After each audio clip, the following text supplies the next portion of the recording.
with a B++ grade in 2005, rose to become a center of excellence by securing A grade in the 2014 and 2021 NAC visits. We have been able to attain brilliant achievements in the extracurricular arenas too. Learn from here, our alumni are now writing their success stories around the world. This day witnesses the inauguration of a 10-day festival of knowledge to show that even in the midst of this pandemic situation, this higher education institution is not ready to compromise on its responsibilities. It is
Shiju sir, Yes. I think we can start now, right? Yeah, we can start now. Yeah, it is already 9 o'clock now.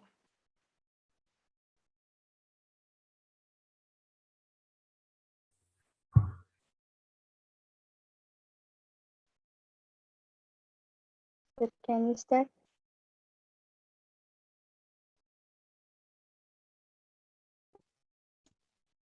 A very good morning to one and all present here. Welcome to the fifth day of ILLUMINISMO 2021, the international webinar series conducted by Saint College, Rajapuram.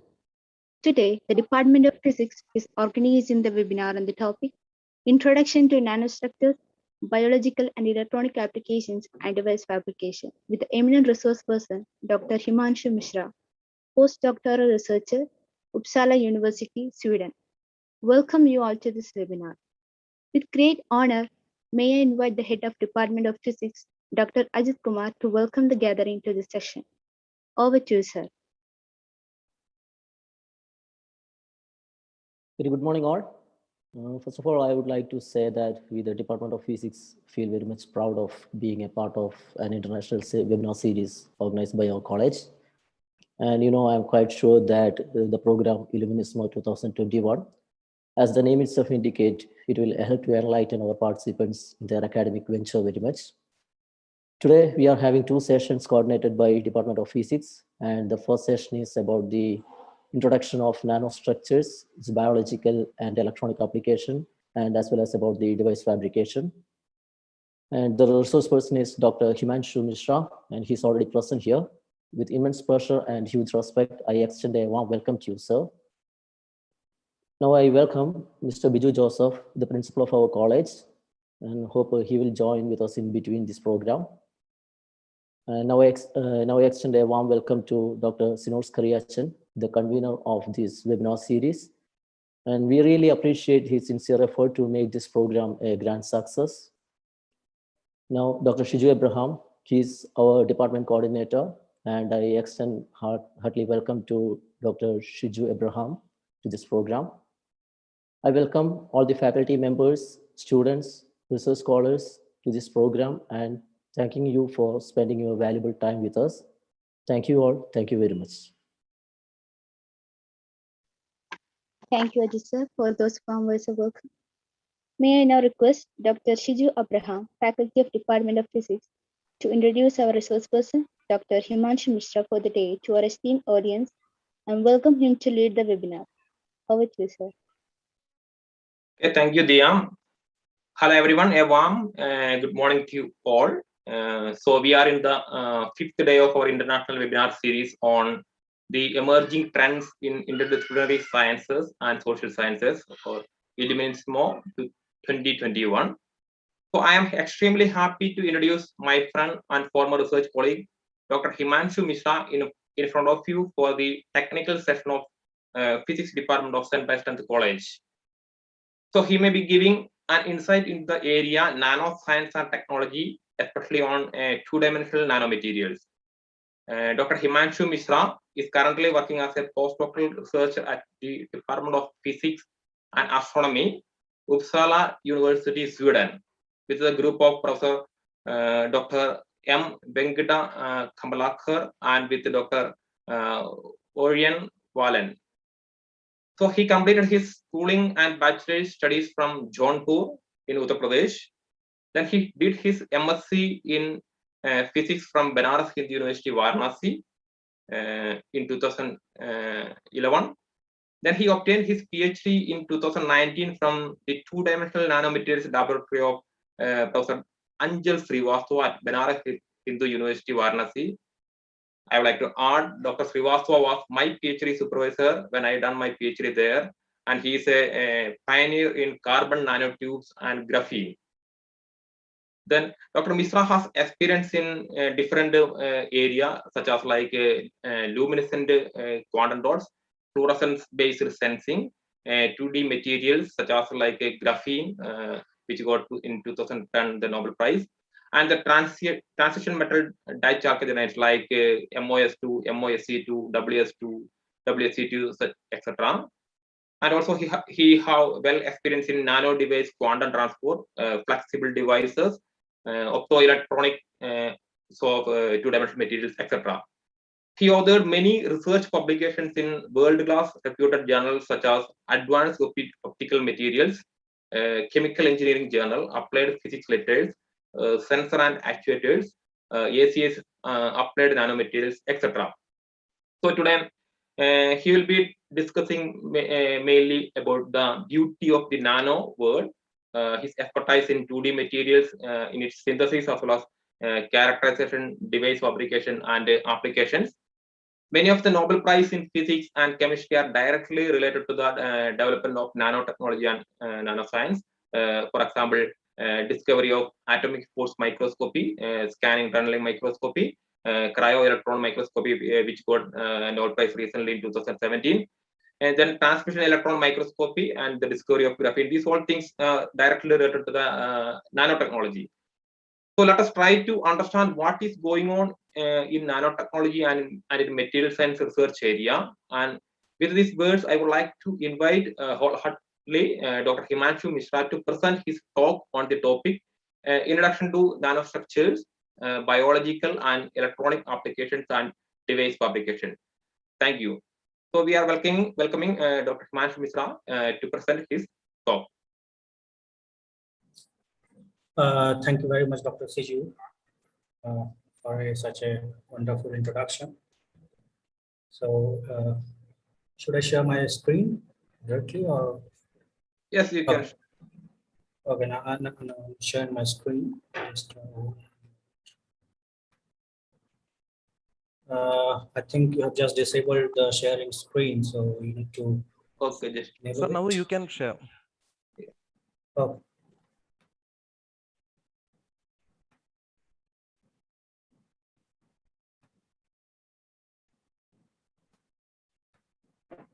Is it visible for everyone? Yes, it is visible now. Yeah, right. Perfect.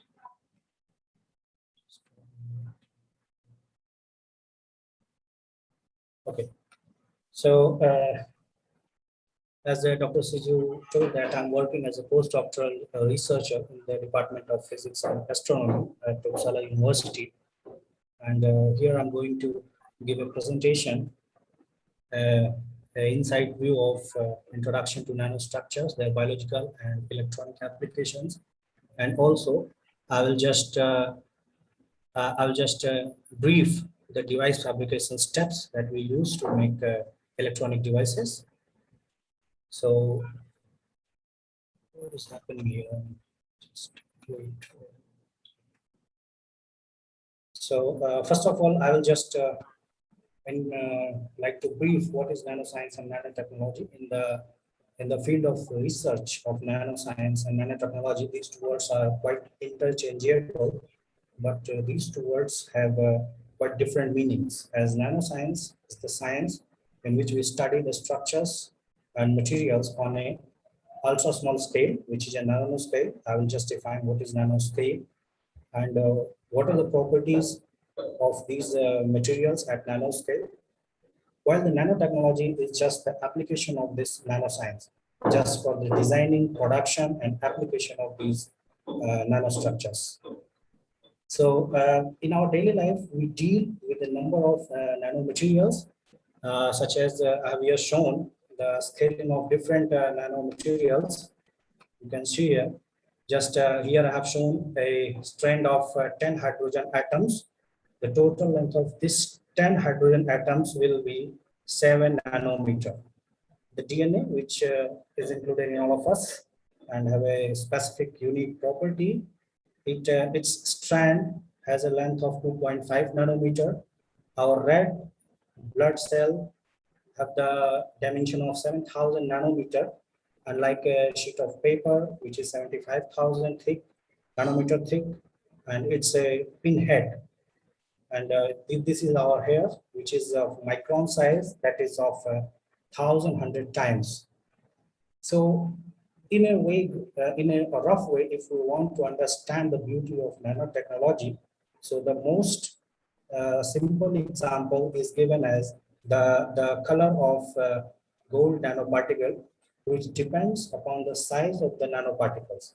Here I have shown here the 4 bottles containing the gold nanoparticle colloidal solution suspension, and their size varies from 5 nanometer to 200 nanometer, and depending upon the size of the nanoparticle, the color of the gold varies. In general, in bulk form, gold appears yellow, but it could be purple, orange, or reddish, depending upon the size of the gold nanoparticle. So I just here have given an example of nanoparticles in our daily life. The nanotechnology, which provides in all the area of our daily life, starting from energy to fabrics, including cosmetics, medicine, and etc. Here, this diagram shows just a few of them, but if you want to see the whole picture, it would look like this one. I mean, approximate all the areas of your daily life is covered with nanotechnology, nanoscience. So this is the beauty of nanotechnology that we are using today in our daily life. So, and these things are happening just because of the ultra small size of the particles, so which we call nanostructures. So what are the nanostructures? A structure which having at least the dimension of 10 to power minus 9 meter is classified as nanostructure. This is just a rough estimation. This is just a general definition, but this is not the accurate one. The accurate one must be the particle, the dimension at which particle start behaving like a quantum particle. It shows quantum phenomenon. Then we say that it is in nano dimension. Nano dimension is important at which is the bridge between atoms or molecules and our bulk world. So nanostructure could have the property of some property of our bulk structure as well as the properties of atoms. So it is just a bridge. So in general, there are different kinds of nanostructures, which I have listed here as 3D, which is a bulk structure that we deal usually in our daily life. And the another one is 2D, which Dr. Sisi was talking that I will talk about this one. And the another one is 1D. And the last one is the 0D. So how we define this 2D, 1D, 0D, and 3D? This depends upon the characteristic length or the motion of charged particle electron, which is in the material. So if electron in a material can move in all the 3 dimensions, I mean, as we live in a 3-dimensional space, so if electron is free to move in all the 3 dimensions, then we have these 3D structures, and there is no restriction over the motion of the electron. So the properties of the material will be different. But when we lead to this 2D material, we just reduce the 3rd dimension of the material, let's say in z-axis, so that it left just like a plane, xy plane. So electron is free to move in xy plane, but hindered, restricted in the 3rd direction motion. So if electron will try to move in the 3rd direction along z-axis, it will just get scattered. So the properties of the material changes just because of this confinement. In 1D, in 1-dimensional nanostructures, the electron is confined from 2 dimensions, let's say in x and y, and is allowed to move only in z direction. So again, the properties changes, and this is the 0 dimension is the extreme case of confinement in which electron motion is confined from all the 3 directions. So electron is not free to move in either of the direction, either in x or y or z. So what changes just because of this confinement? So the change is in the density of state. So what is density of state? As most of you knows, the density of state tells us how many allowed energy levels are there in a unit energy range. I mean, let's say the energy is E and the other one is E plus 1. So there's a difference of unit 1, and how many energy levels are there in this gap, that is called density of state. So for a bulk structure, the density of state follows a parabolic form. So it looks like this, but when we restrict the motion of electron from 1 dimension, that is, it is left to move in 2 dimension, that is a 2D material, the density of state changes in a staircase form. Another restriction in the motion of electron leads to the form of this spike kind of thing, just a very thin allowed energy level in which electron can move.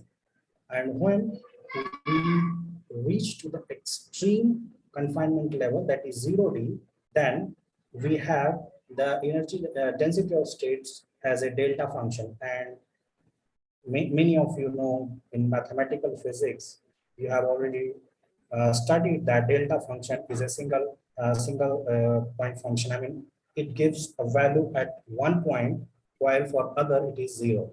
So it's just like a line, straight line. And this is very close to the energy level of an atom. So that's why I'm just saying that nanostructure is the bridge between bulk and your atomic or molecular structure. I will deal with this 0D. I will just explain what is this and how it will be useful in application point of view in biological sciences. And then I will just explain this 2D, and I will take the example of MoS2. So our interest will be this 2D and 0D, which is the research area of mine. So why so fast? Why we are so interested in nanoscience or nanostructure or in nanotechnology? Because most of the quantum phenomena occurs at nano dimension. And as we reduce the size of a nanoparticle, surface and interface start playing a major role in determining the material properties and their interaction with other world. If we reduce the size of a nanoparticle, its surface to volume ratio increases. So more and more atoms get exposed to the outer world and enhance the activity of the material. Much of biology occurs as I told that our red blood cells and DNA strands, they are of nano dimension. So most of the biology occurs as nano dimension.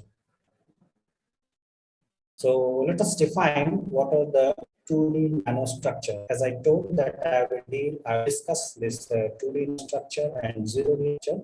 So what's the 2D nanostructure? So any material which are atomically thin and expanded in a plane, let's say XY plane, are called as 2D material. The 2D material has a beauty that it covers approximate all the field in starting from insulator to starting from insulator to semiconductor, including metal as well as superconductor. So here I will just discuss this semi-metal. I mean, just will brief this graphene family, semi-metal family, and another one is your semiconductor family, which is transition metal dichalcogenase family. And what are these 0D nanostructures? So 0D nanostructures are examples of 0D nanostructures are quantum dots, and quantum dots have a just size of less than 10 nanometer, or in a scientific way, we can define quantum dots have a size comparable or less than its Bohr excitonic radius. The beauty of quantum dots are that they can change their color depending upon their shape, size, and surface functionalities, and they have a so they can be used for display, and they can also be used for biological application that I will explain just because of their low cytotoxicity and better biocompatibility. Apart from that, these quantum dots have defects and vacancies which make them reactive and catalytic in action for most of the phenomena. Here I'm briefing the graphene, which is the first 2D material discovered in 2004, which led to a Nobel Prize for Andre Geim and Konstantin Novoselov in the year 2010. They discovered this material just in Friday night experiment in Europe. There's a trend that there are generally holidays on Saturday and Sunday. So scientists or researchers used to do their different kind of experiments which are not their usual one on Friday evening. So graphene discovery was one of them. The Andre Geim and Novoselov, they were just doing something different apart from their usual research, and they discovered graphene, which led them to Nobel Prize. So what is the beauty of graphene? Graphene is basically the mother of all carbon allotropes. As you can see, this is the graphene sheet, which is single, which is one atom thick sp2 hybridized carbon arrangement in honeycomb structure. Graphene, if you just stack graphene layers one over another, you will have this graphite, which is a bulk structure of carbon. If you just roll graphene, you will left with CNTs, which are the example of 1D nanostructures. And if you just wrap this graphene sheet, you will have this fullerene, which are the examples of 0D material. Graphene, although it is one atom thick sp2 hybridized carbon atom, it is the strongest material known to exist. It has a wonderful high charge carrier mobility of 200,000 centimeters square per volt per second, and it has an optical transparency of 97%, which makes it suitable for transparent conductive electrodes and other applications. And depending upon these properties, here I have just shown a circle diagram which shows the applications of graphene, and here you find that graphene has all the field of application. So we can just left with graphene, but it's not the case. Although graphene has several advantages, but it has several disadvantages too. Like it doesn't have a band gap, as I earlier told that graphene is a semi-metal. Semi-metal are those materials which has just a zero density of state at the touching point of their conduction band and valence band.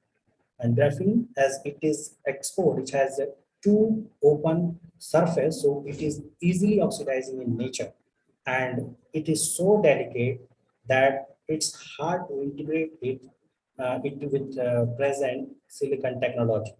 So we just need a solution just to overcome the limitations of graphene. And people started thinking, and they chose 2D materials beyond graphene, and here comes our MoS2, which is an alternative of graphene. So MoS2 has several advantages. MoS2 also has a layered structure. We can't say that MoS2 is actual 2D material because it's a pseudo 2D material because it has 3 layers, 2 sulfur layers, which just sandwich a metal molybdenum layer. So it has a stacking of SMOS. The top layer is sulfur, the middle one is molybdenum, and the below layer is your sulfur again. And here I have just shown the distances between the different atoms. Like here, the distance between 2 sulfur layers, top and bottom, it is 0.301 nanometer. The 2 MoS2 layer, when they are stacked, they have a distance difference of 0.314 nanometer. And the middle layer, molybdenum and molybdenum, they have a distance of 1.23 nanometer. But the distance between 2 stacking layer, which is this one and this one, it is 0.61 nanometer. So what's so important in this MoS2? As we know, the graphene lags just because of zero band gap and is easily oxidizing nature.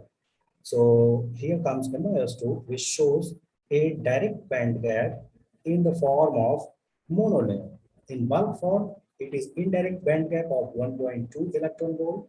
But as we reduce the number of layers and thin to monolayer, we left with direct band gap having value of 1.82 eV or 1.9 eV in general. It is found in research articles. The beauty of this MoS2 that it exists in 2 polymorphs. One is called 2H and another one is 1T. H, this is for hexagonal, T for tetragonal. So 2H, this has the nature of semiconductor, and 1T, this has the nature of metal. These 2 polymorphs are important.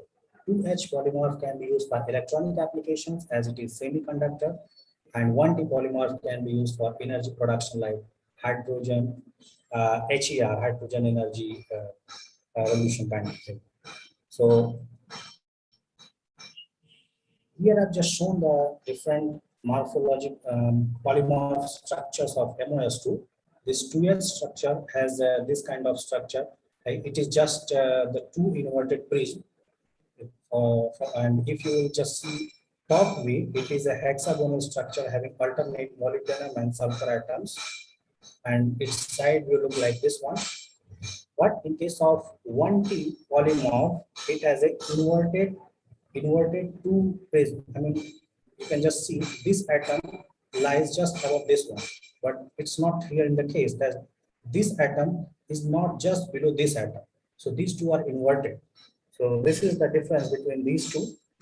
And if you just see this polymorph from the top, you will find that this is the interpenetration 2 hexagonal lattices. Here, there is a hexagonal lattice having alternate molybdenum and sulfur atoms, but at the center of this, there is another atom. So this is the difference between these 2 polymorphs. So here I have just put a table just to comparing the properties of monolayer MoS2 as well as graphene.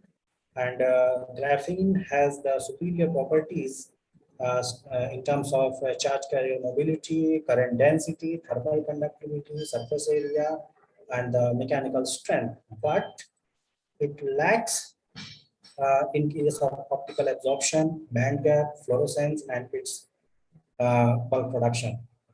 Optical absorption of graphene is 2.3, which I have told earlier, just to make it easy, to make a suitable candidate for making transparent conducting electrodes. But if the single layer of atom just absorb the light of 2.3%, then definitely the monolayer, which shows monolayer MoS2, which shows 7%, it has a higher optical absorption in terms of monolayer. And the band gap, which is absent in case of graphene, it is direct in case of molybdenum disulfide monolayers. Molybdenum disulfide monolayer, which are semiconductors, so they give strong red PL at 680 nanometer, which I will show further in my slides. And graphene, which is a semi-metal, which doesn't have a band gap between with conduction band and the valence band, so that's why it doesn't show here. Depending upon these properties, the MoS2 world, which is growing fast, found application in various fields like opto, mechanical sensor, gas molecular sensor, glucose sensor, photo detectors. This is electronic application, and this is electrochemical sensor, and also in DNA sensor. So here I have just divided my presentation in 4 sections, depending upon the nanostructures of MoS2. The first one is MoS2 quantum dot. The speciality of MoS2 quantum dot is that it has a strong fluorescence. It is hydrophilic in nature, so you can make a colloidal solution and you can put it for biological applications. It is highly resistant to photobleed. Photobleed is a phenomena in which the material loses its fluorescence while exposing to some external light. So this doesn't happen in case of MoS2 quantum dots. So these are resistant to photobleach. These quantum dots possess vacancies and defects which make them highly reactive. So we can just modulate their surface with different functional groups. And our study also shows that it has a low cytotoxicity and it has a better biocompatibility. Another one is 2D MoS2. So the speciality of 2D MoS2 is it has a large surface area. As I told that they have both surface open to the environment. It has a finite band gap, as in case of it is direct band gap. It gives red fluorescence at 680 nanometer. It has a layer dependent band gap transition. It depends upon your synthesis method, that whether you are synthesizing monolayer or bilayer or trilayer or bulk. That makes your MoS2 a direct or indirect band gap. So the first part that I will discuss the application of MoS2 quantum dots in the field of biology, which have 3 sections. The one is MoS2 quantum dots will be used as a pH sensor, and the MoS2 quantum dots will be further used as in-vivo bioimaging agent. The third one, the same quantum dot will be used for metal ion sensing. Here in our case, it will be iron 3, Fe3 plus ions, which are very important for human metabolism. And in the last, I will discuss the synthesis, CVD synthesis of 2D MoS2 crystals and the different device fabrication steps involved in fabricating an electronic device. And I will also show some results that we obtained at Uppsala University here. So why I'm interested in this pH sensing? What is the motivation behind this work? So here I have shown that pH sensors are really important to monitoring the extracellular pH evolution during growth and metabolism of several diseases. It looks very complicated in form of sentence, but just to understand, here I have just put 2 pictures where you can see this is the normal pancreas when your body pH is 7.4, which is our normal pH. It looks like this one, but as your body pH decreases and becomes more acidic, your pancreas just it has some defects kind of thing. I mean, it's disturbed like this one. So here I have just put a figure showing that how pH controls our body metabolism. So if the pH of your body is alkaline, I mean greater than 7, your body will feel healthy. But in case of acidic, your body will become sick. So it is important to monitor the pH of our body just to monitor our health. So this is important to make a pH sensor to monitor our body. So one can say that there are so many pH sensors available in the market. So why not use them? The problem is that none of them can be used in vivo. I mean, all of them can be used just to take the blood sample and then they can monitor the pH of your body. But in our case, as you say that you can use MoS2 quantum dots and in vivo pH sensors. Another thing led to the study of this pH sensing is a paper published by Wong and Lee in year 2014, which is probably the first MoS2 quantum dot paper, where they have shown that the fluorescence intensity of MoS2 quantum dots are quite independent of pH. So it is important that to investigate that is it true, and if it is true, then why? So first of all, for our study sake of purpose, we have just synthesized MoS2 quantum dots using hydrothermal method.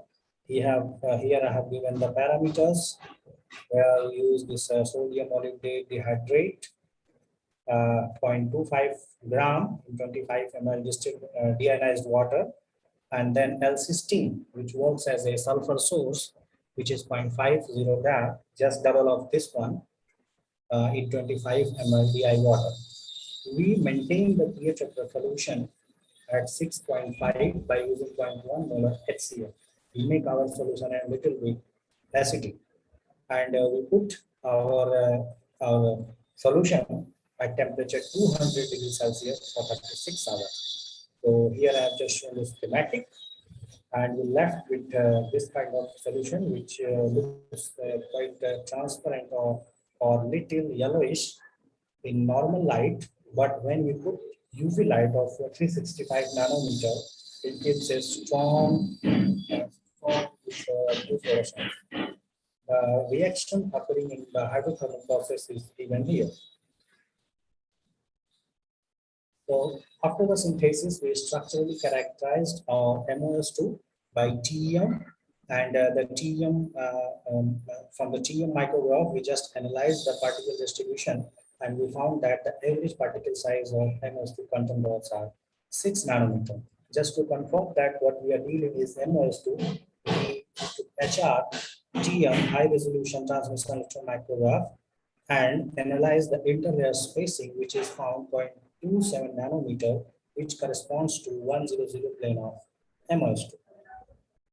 After that, we confirmed the further structural investigation using AFM, where the average height of the particle shows 8 nanometer, which suggests that our synthesized MoS2 quantum dots are multi-layer in nature. And the Raman spectra of MoS2 quantum dots is just compared with the bulk one.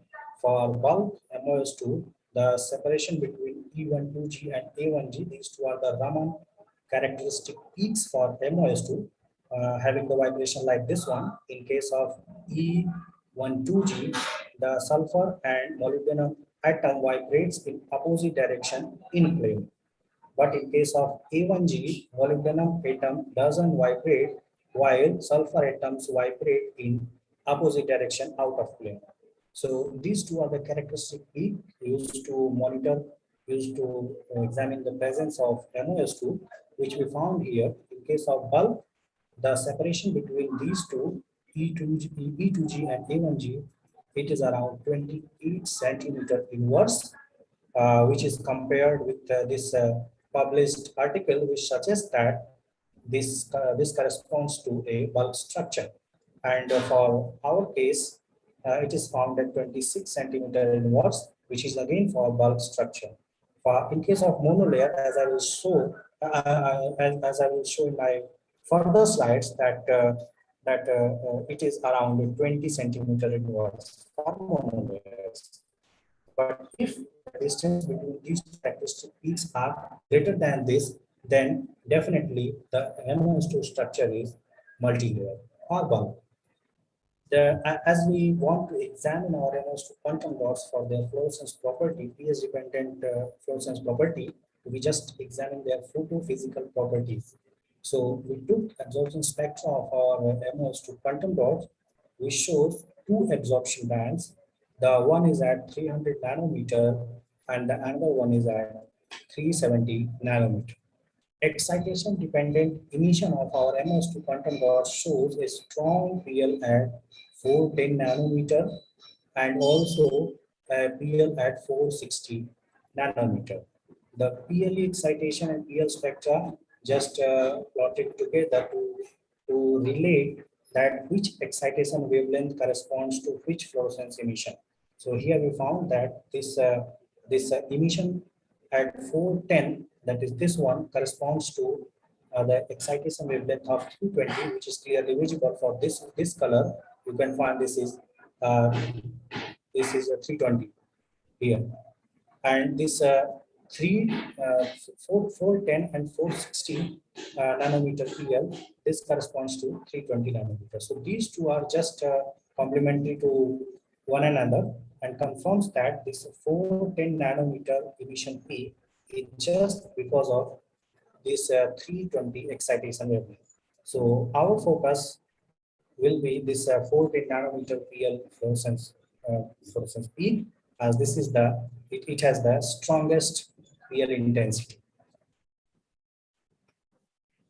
So this is the pH sensing result for our synthesized MoS2 quantum dots, and we found that for the excitation wavelength of this 320 nanometer, the PL intensity of MoS2 quantum dots reduced from a higher value to a minimum for pH 13 to pH 1. So we can say in case of pH 1, our MoS2 quantum dot fluorescence is in off state, while in case of pH 13, our MoS2 quantum dots are in fluorescence is in on state. So here I have just calibrated, I have just plotted a linear curve showing that the fluorescence intensity of MoS2 quantum dots quenches close to 0 for pH 2, and it has a maximum value at pH 13. So we can use our MoS2 quantum dots as an optical switch depending upon the pH. So we can monitor the pH by using our MoS2 quantum dots. So the question is that in the earlier study of Wang and Ni, they found that their MoS2 quantum dots are pH insensitive, while in our case, it is found that our MoS2 quantum dots are pH sensitive. So what is the difference between these two? So we thought that the difference comes just because of the surface adsorbed functional groups. As Wang and Ni have used dialysis bag just to make pure their MoS2 quantum dots without any surface functionalities, while in our case we haven't used this dialysis bag. So definitely our MoS2 quantum dots have surface adsorbed functional groups, which is confirmed by FTIR measurement, FTIR spectra, Fourier transform infrared spectra. Here we can see as the pH increases of our MoS2 quantum dot, the absorbance strength also increases. So we can say in case of pH 13, there are more functionalities over the surface of MoS2 quantum dots, which I have shown you. Let's say in case of MoS2 quantum dots, pH 7, these are the functionalities, and in case of pH 1, as it shows a reduced absorbance in FTIR spectra, it has a less functionalities, while in case of pH 30, there are a number of functionalities over the surface of MoS2 quantum dots. So this is definitely we can say that these are just because of the surface adsorbed functionalities. So what does make these MoS2 quantum dots pH sensor? We just put a plausible mechanism behind this, and it's a simple phenomenon called protonation and deprotonation. As in case of MoS2, there are in fact pH 7 there are several functionalities, and all these functionalities which is confirmed from our FTI spectra are electron-rich species like OH group, NH2 group, sulfate group. So as we add H plus ion, so we are just protonating our MoS2 solution, and these H plus ion just deplete the presence of electrons over the surface of MoS2 quantum dot. So if this PL, which is pH sensitive because of this surface functionalities, and after adding this H plus ion, these surface functionalities are depleted, then definitely the PL intensity will also decrease, like this one. And as we add OH minus ion just to make our MoS2 solution more basic, so we are adding OH negative, which is again an electron-rich species. So it will just increase the surface functionalities over the surface of MoS2, and hence the fluorescence intensity coming from these surface functionalities will enhance. So we can say that our MoS2 quantum dot could be used as a pH sensor, as in case of pH 1, the fluorescence intensity goes to 0, and while in case of pH 13, it goes to maximum. Another application of MoS2 quantum dots are their in vivo bioimaging. I mean, if we are saying that we can use our MoS2 quantum dots for in vivo applications, then we need to examine that, is it true or not. So what is the motivation behind this study? So the main motivation are that colloidal quantum dots has agglomeration problem, that when you will synthesize the sample, they will show a intensity of fluorescence quite high. But as the time passes, if you just put your sample for a few hours, or let's say few days, few months, then the quantum dots present in the solution, they get agglomerated, and your quantum dot, your synthesized sample, loses its fluorescence intensity. So this is a big problem. So it should be resolved that your quantum dot should not depend upon the fluorescence intensity of your quantum dot should not depend upon the time. I mean, it should be seen as during the synthesis, or after 1 year, or after 2 years. The other problem is that earlier quantum dots, which are basically cadmium based, they are toxic in nature. They produce reactive ion species. Another one is that the quantum dots study, which are present in the literature, mostly they are in vitro. So it is highly needed to test their viability for in vivo process. Here I have just shown a few data, and here I have not shown the synthesis of our MoS2 quantum dots, as the synthesis of our MoS2 quantum dots is same as earlier, except there are few parameter changes, like earlier pH was 6.5, here we have just changed the pH to 5. The reaction temperature is increased to 220 degrees Celsius, and the reaction time is also increased from 36 hours to 40 hours. And these changes in parameter leads to specific change in the structural. There leads to the definite or specific structural change in MoS2 quantum dots. Here I have shown the TEM micrograph and also a average particle size distribution, which shows that average particle size of the MoS2 quantum dots is 3.5 nanometer, while earlier it was approximate 5 to 6 nanometer. So our quantum dot particle size is improved. It becomes smaller than the earlier one. And again, the structural confirmation was provided by HRTM, where interlayer spacing is found to be 0.27 nanometer for 100 plane, and the separation between the E2G and A1G peak is found 24 centimeter inverse, which is again improved. Earlier it was 26 centimeter and this one was 28. While in our case, at this time, it is 24 centimeter. Although at this time also MoS2 quantum dots are multi-layer. So photophysical properties of our MoS2 quantum dots are shown here. The absorption spectra show 3 absorbance band, one at 215, the another one at 265 nanometer, and the last one at 375 nanometer. Our synthesized sample appear look like this one in normal light, but under the influence of UV light at the 365 nanometer, it shows a bluish emission. Here I have shown the excitation dependent emission of our MoS2 quantum dot, which shows a good emission at the absorbance band like 265 and 375, these two. And again, we just plotted the PL intensity, maximum PL intensity peak position, this one, like this one, with the excitation wavelength at different excitation wavelength from 250 to 460, and we found it has just a parabolic, it fitted to a parabolic function. And we checked this with the available literatures, and we found that this is just because of the polydispersity of the particle, which I have also shown here that our particle ranges from 1 nanometer to 8 nanometer. So that's why it shows a different PL emission. Different particle size have a different emission.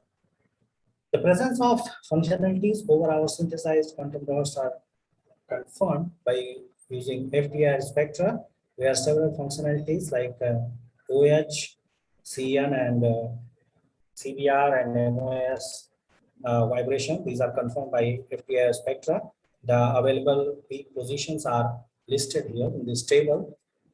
And as I have earlier discussed that with the passage of time, the quantum dot loses its fluorescence intensity.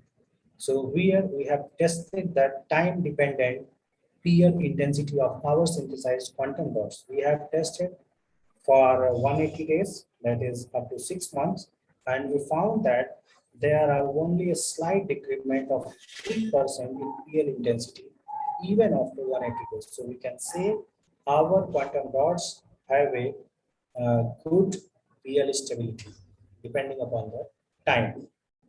Quantum E is given here, which is an important phenomenon which tells that how strong fluorescence a material is giving. So a material giving a quantum fluorescence of more than 1% is quite enough for the imaging or any other purposes. So in our case, it is found 2.3%, which is quite good.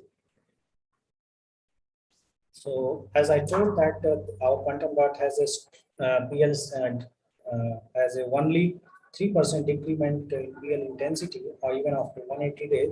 So what is the reason behind that? Here I have just given a plausible mechanism through this schematic. This is the case of our quantum dot, as our quantum dot has several functionalities, and all these functionalities are electron rich group, like OH, sulfate, and NH2 group, as I discussed earlier. So electron rich group has a negative charge and a negative potential here and a negative potential here.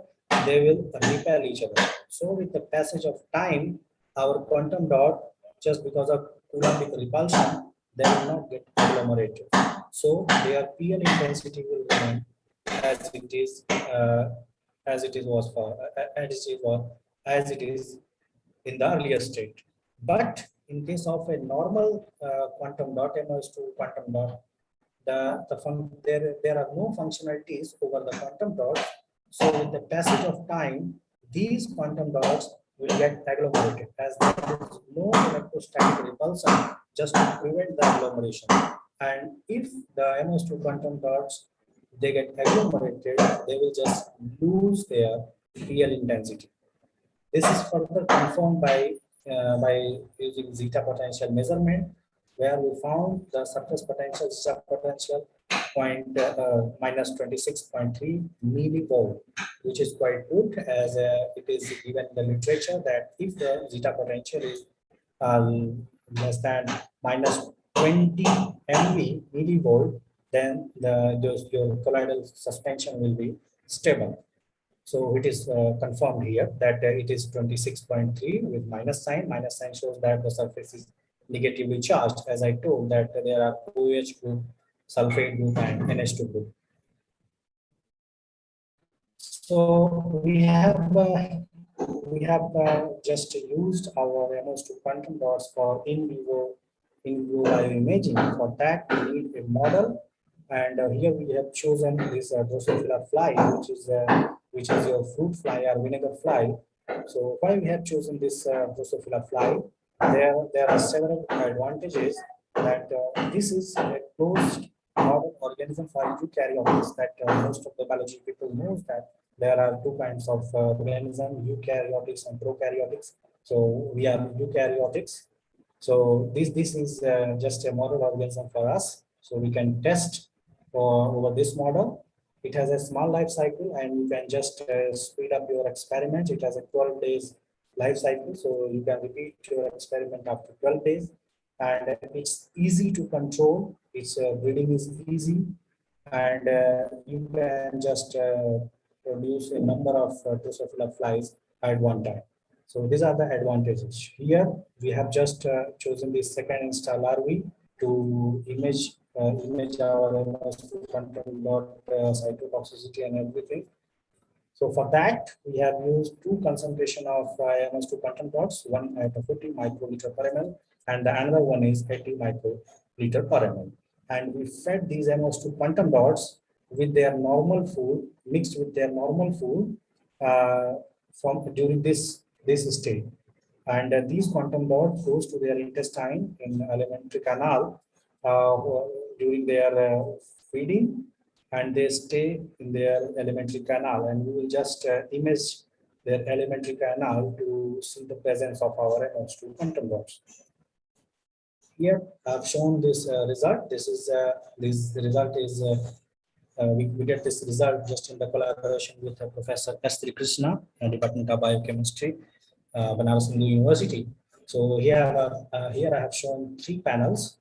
One is called control, the other one is 40 microliter per ml MoS2 quantum dot treated, the other one is 80 microliter per ml MoS2 quantum dot treated. And there are three vertical columns also. One is bright field, this is green filter, and this is MoS. So in case of bright field, we can see in case of control MoS2 quantum dot treatment, there are all approximately no change. But as we see in the fluorescence microscope and the green filter, we found that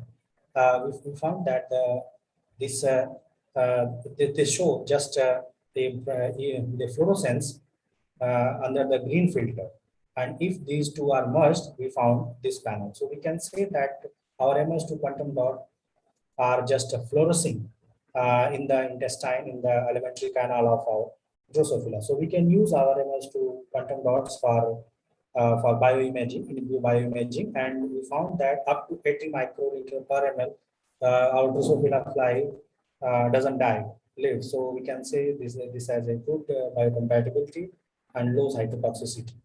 The third one is the iron sensing by using the same MoS2 quantum dots. So iron is the key parameter in human body, and excess and deficiency of iron in human body provides a number of problems, like its deficiency creates limited oxygen delivery, fatigue, poor performance, decreased immunity, and this excess creates reactive oxygen species generation, which leads to damage of lipids, damage of nucleic acid, and damage of protein. And it is also environmentally important. So these are the results. Here we can see that I think the procedure, we are running out of time, so we can skip few slides. If you'll say. Hello? Yes, Himanshu. We are running out of time, or we have some more time, we can just continue. Yeah, maybe we can finish maybe in next 10 minutes, it's fine. 10 okay, minutes. No problem. So yes. I'll just finish this one. So these are the results for this F3 plus sensing. So here we can say for the other metal ions, MoS2 fluorescence doesn't show any prominent change, but in case of Fe3 plus ion, its fluorescence intensity get quenched. Visually, you can see here, this is the fluorescence of MoS2 quantum dots at 365 nanometer, while adding Fe3 plus ion, its fluorescence intensity get quenched. So we can say that Fe3 plus ion, its fluorescence intensity get sorry. Yes, no problem. I think, yeah, it's okay. Okay. So here we can see that we can use our MoS2 quantum dots for this metal and sensing. Here I have shown the results. These are the results which one can find in one of published paper. This one. We are just running out of time, so I'll just want to skip at 2D part of our talk. So this is the last one which I want to discuss, just to motivate the people that why it is important to deal with 2D structure and how delicate it is. So what is the importance between MoS2? As I have already discussed that in case of monolayer, it is direct band gap. It is suitable for electronic devices. It has a large runoff ratio, which is not present in case of graphene. The another one is it is applicable for, it is suitable for optoelectronic devices such as the band gap. It is important for HER just because of sulfur vacancies and 1D polymorph, and it can be integrated with graphene just to make a hybrid structure.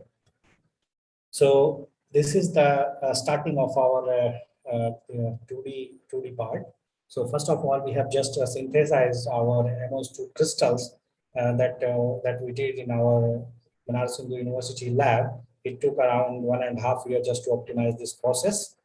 Here we use CVD furnace equipped with a quartz tube. It has a 3 heating zone, and we just put 2 boards, one containing MoO3 with SiO2 Si substrate facing down, and the another board contains sulfur. This sulfur board must be in the upstream flow direction. I mean argon flow.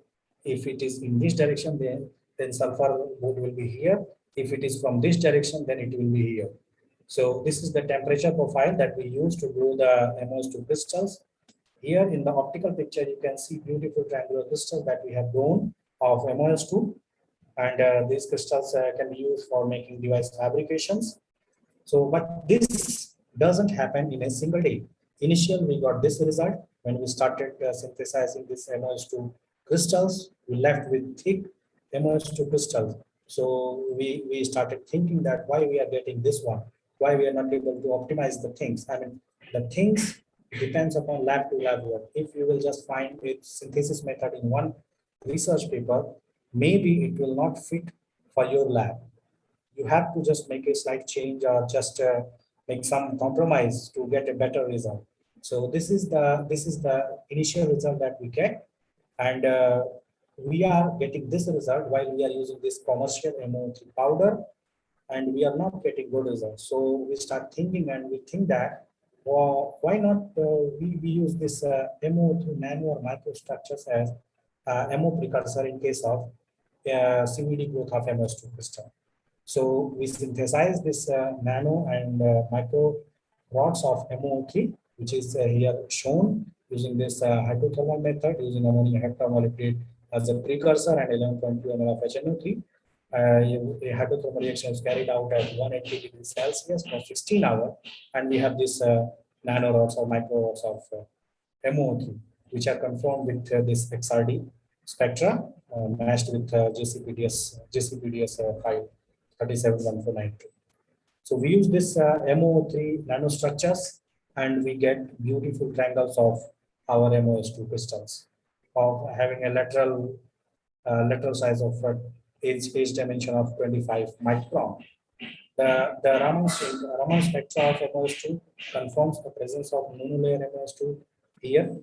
The separation between E2G and A1G is around 20 centimeter inverse, which is close to the monolayer structure, which is further confirmed by AFM, whereas a step height shows 0.7 nanometer, which is close to 0.68 nanometer, which is for monolayer MoS2. These are the SEM structures. This is not the case of only few MoS2 triangular structures. There are thousand and thousand nanostructures of triangular nanostructures of 2D nanostructures of MoS2 having a lateral dimension of 30 micron. It's not only the case, as we see over the substrate at one edge, there is also a continuous MoS2 film. But the thing is that this continuous MoS2 film is not this monolayer. It is two bilayer or trilayer. So we are not interested in this one. We are interested in this one, which are monolayer triangles, which is further confirmed by PL mapping. Here I have shown a optical micrograph of a triangular structure, and the monolayer is confirmed by Raman as well as PL mapping. Here you can see that the PL mapping shows different colors over a triangular structure, this one, and we found a number of peaks named as P1, P2, P3, and P4 corresponding to 680 nanometer to 710 nanometer, having a band gap of 1.82 to 1.74. Definitely, this 1.82 band gap, electron hole band gap corresponds to monolayer MoS2, while this belongs to approximately bilayer MoS2. So this triangle is not uniformly monolayer. It is monolayer at edges, but it is few layer at the center, and it is quite obvious that the nucleation starts through this central part. So why we get a better result using this MO3 nanostructure? So the possible reaction in the CVD reactor is this one. So here we can say the formation of MoS2 only leads when we have this MO3 minus X. So in commercial MO3, we have pure crystals with less defect, and the less MO3 minus X species. But as we synthesize nano or microstructures, we have a number of MO3 minus X species. So our reaction improves and we get better results. Further, how this MoS2 growth starts, here I have shown. Let's say this vaporized molybdenum or sulfur vapor get attached with this silicon dioxide surface. As these atoms are free, they can move anywhere. So just to bring their stability, they bind with another atom and they form a two-atom entity. And as these two-atom entity, they have one hand left. Like suppose you have two hands and you have a friend, you can just catch one of your hand with one of your friend. But one hand of yours and one hand of your friend, they are just free. So another atom comes close to this one, and the open end that was bonded. So they form a three-atom entities, and these three-atom entities, several three-atom entities merges to form a hexagonal MoS2 crystal structure. This is the nucleation process of MoS2 crystals. So how they just shape in triangular structures, here I have shown. Let's say for simplicity, we have this six hexagonal MoS2 nucleation, which has a 3 MO edges and 3 sulfur edges. So if you just supply excess of MO, definitely this MO edge will start increasing, and you will left with a triangular structure having molybdenum edges like this one. As MO is in excess, so these and this edge will increase, and this and this edge will just get reduced. And as in case of, if there are equal amount of molybdenum and sulfur, then you will left with this hexagonal structure. Just the reverse case of in case of excess of sulfur. If there are excess of sulfur, you will left with a triangular structure again, but with sulfur terminated. And further, these nanocrystals, 2D nanocrystals have been used for device fabrication. There are a number of processes.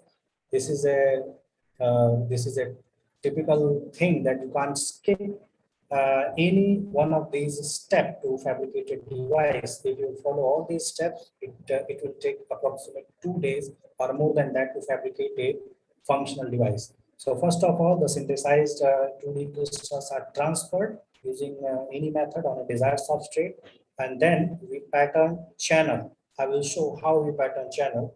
What kind of channel you want? You want a square? You want a just like a ribbon, or it's just like a Y shape, V shape, or any kind of thing, dumbbell shape? And then these channels are processed in EBL E-beam lithography just to make contacts, and then metal are deposited over the patterns, EBL patterns, just to make metal contacts to make it functional. And as your devices are in nanometer dimension, so you can't use them directly. So it is highly needed to make the contact of those devices to the outer world by using this wire bonder, and then you can start your measurements. Here I have shown this. This is the schematic showing the wet transfer of 2D MoS2 crystal on any desired substrate. First of all, the synthesized 2D MoS2 crystal is just spin coated with any resist. Like here I have used this PMMA, and then it is dipped into KF solution, where K plus ion penetrates between this PMMA MoS2 and in between this PMMA MoS2 and silicon dioxide substrate, and your PMMA supported MoS2 get detached with this silicon dioxide substrate. You can just fish out this PMMA supported crystals over any desired target substrate and just wash the upper layer of this PMMA, and you left with this 2D crystals on a desired substrate. This panel shows the channel patterning. This is the photolithographic machine which we have used just to pattern the channel. Here you can see we have patterned a number of channel, like this one is a form of ribbon. This is a triangular, right angle triangle shape. This is a Y-shaped channel, and this is a dumbbell shaped channel. So you can make kind of channel what you want. For that you need to make a mask. So after that, resist is coated. Real resist, real lithography resist is a kind of polymer which is coated over the substrate, and it is just placed over the chuck. This is the chuck, and this is some other sample. I don't know. These two are our sample. These two chips, which are 7 mm by 7 mm in dimension, and this is the EBL machine which we have used, and this is written as NBL. This is the place where we place our chuck. We place our chuck here, and we process the. We just operate this EBL, and we left with this this pattern. This is the contacts. This area. These are the resist. This is the polymer, and these areas. These are the polymers etched out just because of electron bombardment. After that, we have just evaporated metals. We generally evaporated some buffer layer like titanium or anything just to make the bonding strong. And after that, gold. So this is the final device. This is the final chip. After the E-beam evaporation of metals, these are the contacts. These can be used for making measurements. This is the E-beam evaporator which we use. We put our sample here and we operate from here. This is the totally programmed machine. You no need to worry. If you know how to operate this one, you can make this E-beam operation. This is the whole chip. This whole chip contains 50 devices. At one time, we fabricate 50 devices. If you are starting, if you are a beginner, maybe 2 or 3 or less than, let's say 10 devices will work.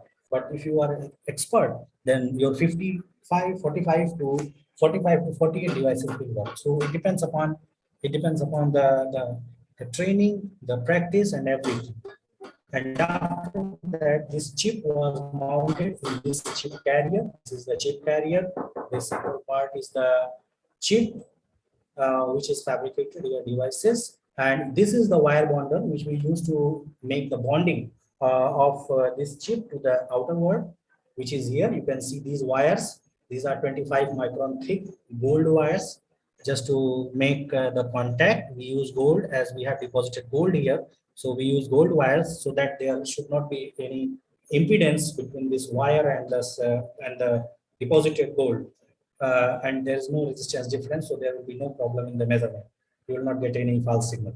So and you can just use this chip carrier for your measurements. You can put your external probe station pin here, or here, just to make the connection to the outer world. You can carry on your measurements. And this is the just preliminary result that we get. We did our FET, field effect transistor measurement, which has two characteristics. One is output characteristic, another one is characteristic. In the output characteristic, we fixed the gate voltage, and we did the measurement. We found that our transistor shows ambipolar behavior in nature. I mean, it also responds to positive gate as well as negative. So our MoS2 shows an ambipolar behavior, and in case of transfer characteristic, we just also see there are some increment here, which shows the ambipolar nature of our transistor, but this is not a very good result. We can't say this needs to just improvement, as it shows only an on-off ratio of 10, which is not very good. But we can just improve. This is just a example how we fabricate a device and how we make the device measurement. So this is it. I have to acknowledge my supervisor, my collaborator, my supervisor, Dr. Ancha Srivastava from Nanoscience University, my PhD supervisor, and all the biological experiments are performed at Department of Biochemistry in the lab of Professor Krishna. And here at University, my supervisor, Dr. Venkata, for extending all the facilities for me, and Dr. Orion, just to provide their extended hand while fabricating these nano devices. I mean, Orion is the expert. I mean, if Orion can't fabricate a device, I don't think anyone can do. So this is it. Thank you so much. Okay, thank you, Dr. Mishra, for the broad as well as on the same time a deep introduction to nanotechnology and its possible applications as well as device fabrication, characterization, etc.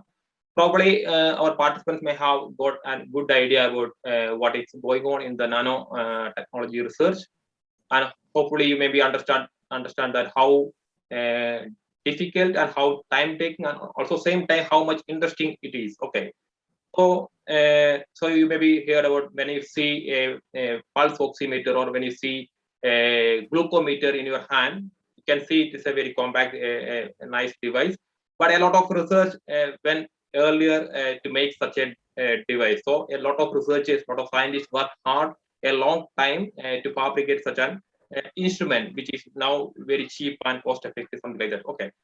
So thank you, Dr. Himanshu. Now it is the time to for questions.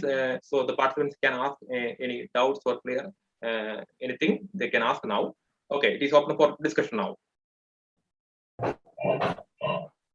Either you can put your question on the chat box, otherwise you can ask directly. If it is in the chat box, I may read for Himanshu. And also the feedback form is do I need to stop sharing my screen? please. To stop sharing my screen or Not necessary. You can. okay.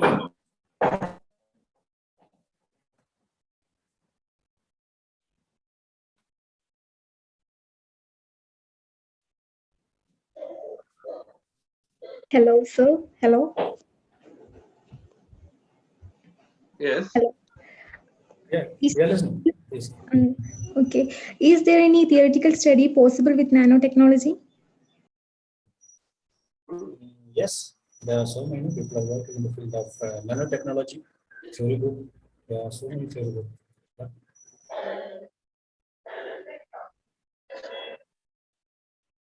Not audible. Okay.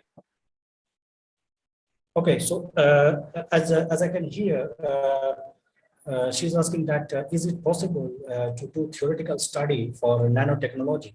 So I just want to answer that yes, it is possible, and there are several groups doing theoretical studies in this field. They are doing this. Okay. Any further questions? Sir, One, please. You can ask one by one, no problem. sir, may I? Yeah, sure. Sir, do you feel the scope of nanotechnology will increase or decrease in the next 10 years?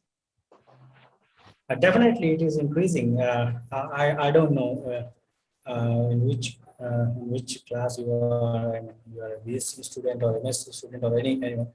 I mean, you can just see that in our daily life we are using a number of nanotechnology based things. Like you are using your talcum powder, which is nothing but nanoparticles equipped with just to protect your body, protect your skin from UV light, which comes from the sun. And I just want to give a very famous, or you can say just a common example that if you have seen, I don't know how many of you have seen this Avengers Endgame. Have you seen any one of them? So you can just think that there Robert Downey Jr. said that about his suit that this is nanotechnology based. So definitely nanotechnology is coming up, and in future there are a lot of scope. Okay. There is one question in the chat box by Fatimat. Is there any research going on in environmental remedial applications for these nanomaterials? Environmental, yes, it is going on. People are just, I mean, you are just seeing that there are new fertilizers. I mean, I came to know that there's a company, IFCO. They have just said that you need not to spoil a bucket of urea in your fields just to pronounce the growth of your paddy or anything. But they have just provided a liquid which is equipped in in small bottle, and you can just dissolve in some water or anything, and it will work same as a bucket of urea. So it is possible, and people are working in that also. Yes. Sir? Yeah. Sure. Yeah. Is nanomaterials are harmful some way, such as its toxicity, byproducts, etc.? Yes, definitely. But everyone looks for the better thing. There are some toxic results, definitely. Hello. Yes. Thank you, Dr. Mishra, for the wonderful and very useful information about nanotechnology, and it's especially for the biomedical applications. And you have highlighted especially the applications of this nanomaterial, especially in some model organism like Drosophila, melanogaster, and such kind of organism. And my question is, that when you are talking about the nanomaterial, graphene, carbon fluorine, similarly carbon nanotube, etc., when you are using for the biomedical application, that all these nanomaterials have a good drug likeliness and probably pharmacokinetic properties. But according to the biomedical things, the major concern of these nanomaterials are the toxicity level. And rather than the drug delivery system, then this nanomaterial as such can be used as a therapeutic target, especially because presently I am working on a carbon fluorine and all such kind of the theoretical study. Basically, I'm a computational biologist and bioinformatician, and I have done so much of interaction modeling with this carbon nano fluorine and carbon nanotube. And what do you suggest? I mean, one major problem, and my prediction study has illustrated these nanoparticles have a lot of toxicity impact actually. So, do you think it is a challenging task when it is using for the disease treatment? Yes, I do agree with your statement that the concern about these nanoparticles are this toxicity, and the another one is its targeting. I mean, for what you are trying to use, the nanoparticles should do the same, but it's not happening as people are finding the results. But we are progressing in that direction, and definitely will have. So, in my opinion, as the experience of this MoS2, since molybdenum is a heavy metal, but so it must have the carcinogenic effect over the body. But as it binds with sulfur and its surface is covered with some functionalities, its carcinogenic effect gets reduced.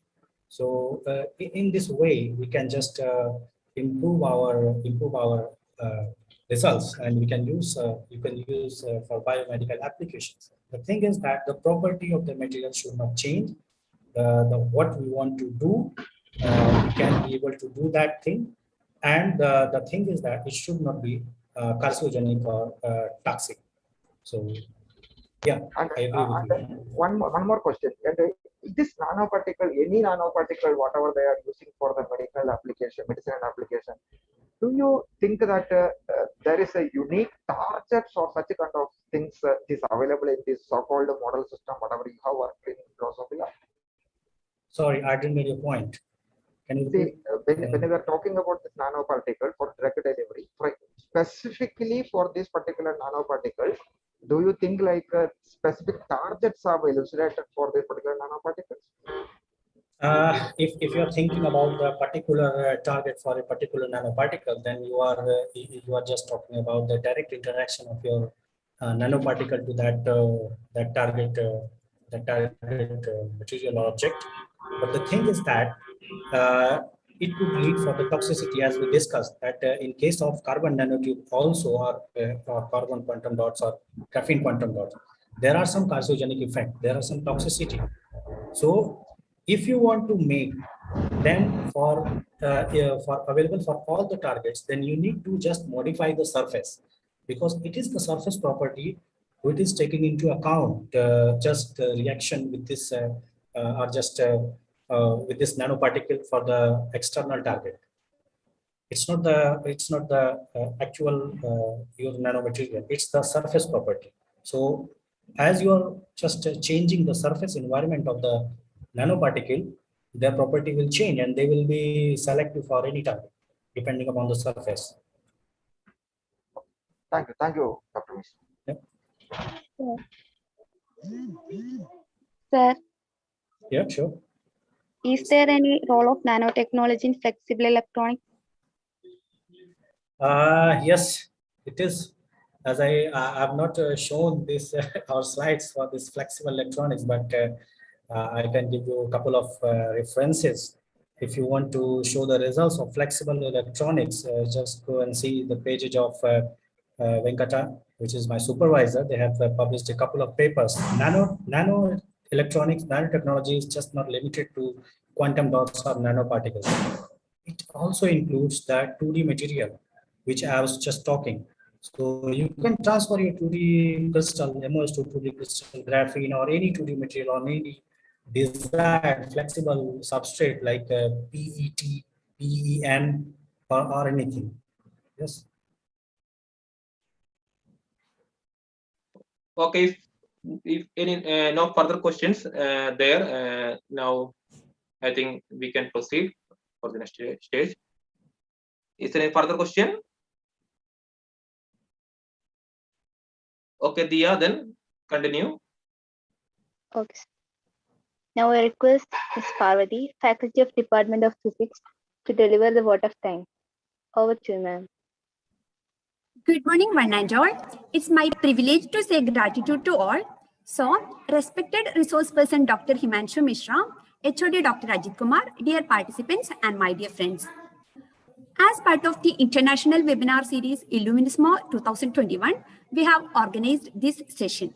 Today, we are lucky to just have a very interesting and informative talk by Dr. Himanshu Mishra on Introduction to Nanostructures, Biological and Electronics Application, and Device Fabrication. He has explained clearly the difference between nanoscience and nanotechnology, its applications in our daily life, applications of graphene, MoS2, properties, synthesis, and characteristics of MoS2, and various different device fabrication steps. We can see that this is a very interesting, good research work which can change our future. So, thank you, Dr. Himanshu Mishra, for accepting our invitation and giving a very nice lecture. Thank you, sir. Thank you so much. Then I would like to thank our principal. I would like to thank our principal and chairman of ILLUMINISMO 2021, Biju Joseph sir, for his active support and encouragement. Now, I would like to thank our HOD, Dr. Ajit Kumar, who is the backbone of all the activities of our department. Thank you, sir. Then I would like to express my thanks to Dr. Shiju Abraham, faculty, Department of Physics, for extending his healthy hand in arranging this webinar. Actually, he is connecting the link between us and the resource person. Then I wish my thanks to my dear friend and colleague, Dr. Monisha PJ, for the active support. I also wish to place my sincere thanks to the organizing committee of ILLUMINISMO 2021 for extending all their support for arranging this webinar. Finally, I wish my thanks to all the esteemed participants for joining this webinar and making it a grand success. Thank you all once again. Let me conclude. Thank you. Thank you so much. Okay, thank you. So please fill the feedback form for the participants. Okay, don't forget to fill the feedback form and put it in the chat box. Okay, let us conclude. Okay, thank you, Dr. Himanshu, once again.